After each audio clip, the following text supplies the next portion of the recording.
el olivo natural y el olivo silvestre. ¿A qué se refiere Pablo con esta metáfora que está en Romanos capítulo 11? Ante todo necesito aclarar que hay un detalle histórico aquí que tenemos que tener en cuenta. Miren, el pueblo que salió de Egipto bajo la guía de Moisés es llamado Israel y es conocido como el pueblo escogido de Dios. Israel estaba compuesto por 12 tribus descendientes de los hijos de Jacob, al cual Dios cambió su nombre de Jacob a Israel en Génesis 32, 24 al 30, tras haber peleado con un varón, así nos dice la Biblia, que representa una manifestación divina y que por palabras del propio Jacob se trata de Dios mismo, como dice en Génesis capítulo 32, versículo 30. Y llamó Jacob el nombre de aquel lugar Peniel, porque dijo lo siguiente: vi a Dios cara a cara y fue librada mi alma. Entonces, en Peniel, el Señor cambió el nombre de Jacob a Israel, el cual significa el que lucha con Dios o Dios prevalece. Ahora, Judá es una de estas tribus de Israel y tuvo un papel especial porque Dios eligió a esta tribu a través de la cual vino el linaje del Mesías, cumpliéndose finalmente en Jesucristo. Por eso es que Israel se refiere al pueblo en su conjunto y Judá tiene un significado particular en la historia de la redención. Israel y Judá fueron dos reinos que surgieron tras la división del antiguo reino de Israel alrededor del año 930 a.C. Israel quedó en el norte con su capital Samaria, mientras que Judá se estableció en el sur con Jerusalén como capital. Ambos, inicialmente judíos, hacían referencia a los habitantes de Judá. Con el tiempo, el término sencillamente pasó a designar a todos ellos como descendientes del pueblo hebreo, incluyendo a Israel. Esta unificación en el término propiamente se debe a la continuidad de la religión y la cultura y las creencias comunes que tienen tanto Israel como Judá, especialmente después del exilio en Babilonia, cuando los supervivientes de ambas regiones se reagruparon bajo una misma identidad.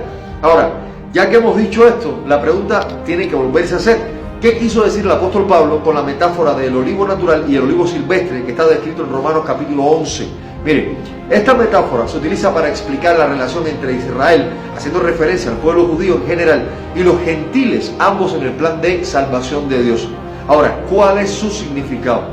El olivo natural representa a Israel en sentido general, o sea, al pueblo escogido por Dios desde Abraham, y las ramas naturales simbolizan a los judíos que forman parte de las promesas de Dios. Algunas ramas fueron sencillamente desgajadas, o sea, arrancadas o quitadas, como dice Romanos 11:17, lo que significa que muchos judíos no creyeron en Cristo y por tanto fueron apartados temporalmente. Ahora, ¿qué significa el olivo silvestre? Pues el olivo silvestre representa a los gentiles, a todos aquellos que hemos creído en Cristo sin ser de la nación de Israel, o sea, sin ser judíos, es decir, naciones que no pertenecían al pacto original con Israel. Entonces, las ramas del olivo silvestre son injertadas en el olivo natural, Romanos 11:19, lo cual simboliza la entrada de los gentiles en la familia de Dios por su gracia a través de la fe en Jesucristo. Ahora, ¿cuál es la enseñanza realmente de esta metáfora?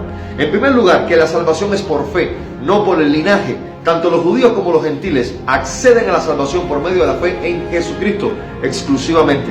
En segundo lugar, Dios no ha descartado a Israel en lo absoluto. Aunque algunas ramas fueron desgajadas refiriéndose a los judíos incrédulos, Dios todavía tiene un plan para restaurar a Israel. Pero, ¿qué advertencia se nos hace a los gentiles en este pasaje? Y escuche con mucha atención. Mire, Pablo advierte que las ramas injertadas, o sea, los gentiles, no debemos jactarnos contra las ramas naturales.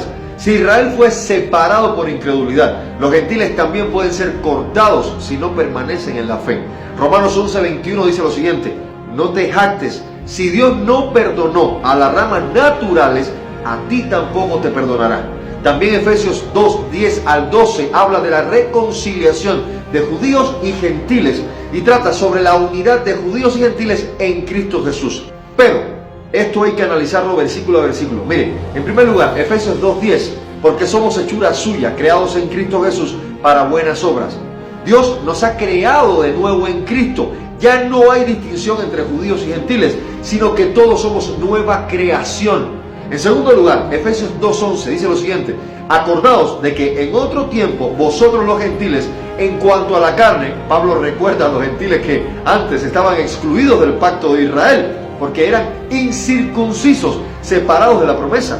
En tercer lugar, Efesios 2:12, estabais sin Cristo, dice la palabra, alejados de la ciudadanía de Israel. O sea, antes de Cristo, los gentiles no formaban parte del pueblo de Dios, estaban sin esperanza y sin Dios. Ahora, ¿qué conexión hay realmente entre Romanos capítulo 11 y Efesios capítulo 2? Pues ahí le va. Romanos capítulo 11 muestra cómo los gentiles son injertados en el plan de Dios, mientras que Efesios capítulo 2 explica que ahora en Cristo ya no hay separación. Gentiles y judíos forman un solo cuerpo, la iglesia, y que ambos son herederos de las promesas. Tanto el olivo natural como el olivo silvestre representan la obra redentora de Cristo que une a judíos y gentiles. Nadie tiene privilegio por descendencia. Todos somos salvos por la gracia de Dios y la fe en Jesucristo. Efesios 2, 8, 9. La clave realmente es permanecer en Cristo, el cual y exclusivamente por el cual hace Dios de dos pueblos uno solo, judíos y gentiles. Que el Señor esté con ustedes. Paz a todos.